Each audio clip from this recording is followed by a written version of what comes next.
Okay. So, unboxing tayo ng ah, nabili natin sa Olympia Auto Supply.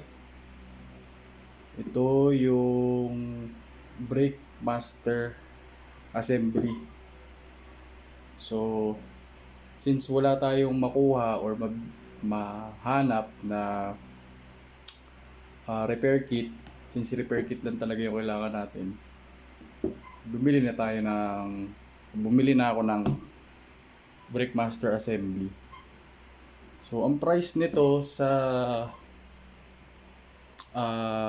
Olympia is 5.5.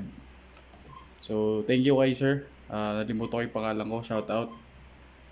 Yung pangalan niyo sir, nalimutan ko. Shout out ko na lang yung mismong Auto Supply, Olympia. Alam ko maraming bumibili din dyan ng mga parts. Any parts, kahit anong model na sasakyan. So, ito nabili ko sa kanya. Binigyan nila akong discount na 500. So, thank you po. And yan, buksan na natin. Actually, yung part 1 nito, alam ko na-upload ko na. Actually, mahirap talagang maghanap ng mismong repair kit niya. Kahit saan ako maghanap na auto supply, wala eh. And siguro kung mababaklas ko yung luma na repair kit, try ko sa mga gumagawa mismo ng repair kit. Titingnan ko kung meron gumagawa ng mga repair kit na ganun. Kung meron, siguro magpapagawa ako.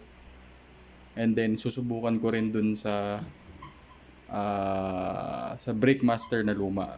So, ano lang, i-mix and match ko lang. So, ito, binuksan ko na yung box. Labas natin yung bagong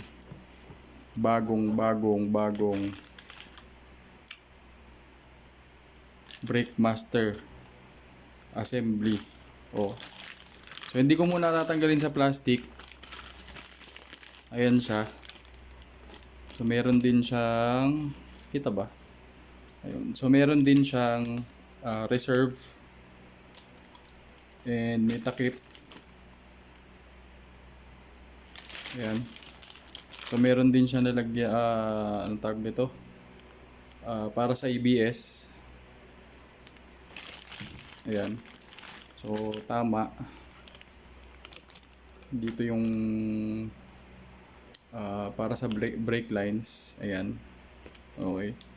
So, kahapon, talagang nag-effort akong pumunta sa Manila. Or, actually, Santa Mesa nga eh. Para lang mabili to. Dalawang item na lang ang meron sila. So, buti na nai-reserve ni sir yung isa para sa akin. So, ang dami daw bumibili ngayon ng ganito. Ang dami. Siguro dahil dun sa repair kit. Actually, ang repair kit niya nandito eh. Nababaklas to. Nababaklas yan. Pati yung meron siyang piston dito. So, apat na goma siya. So, ang gagawin ko na lang siguro pangatlong video kung paano i-install to.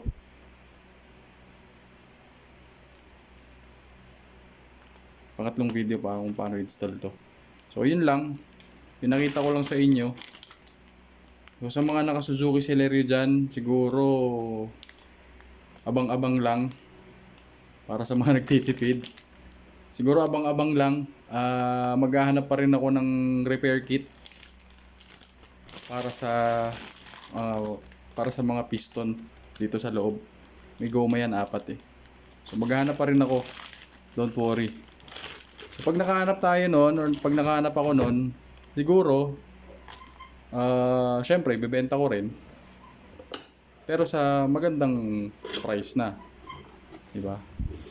Ayun. So, ayan na siya. Kakabit na lang yan. Siguro, kung hindi mamaya bukas. Sa Lucena ko napapakabit. Okay. Thank you. Please like and subscribe to my channel. Thank you. Bye-bye.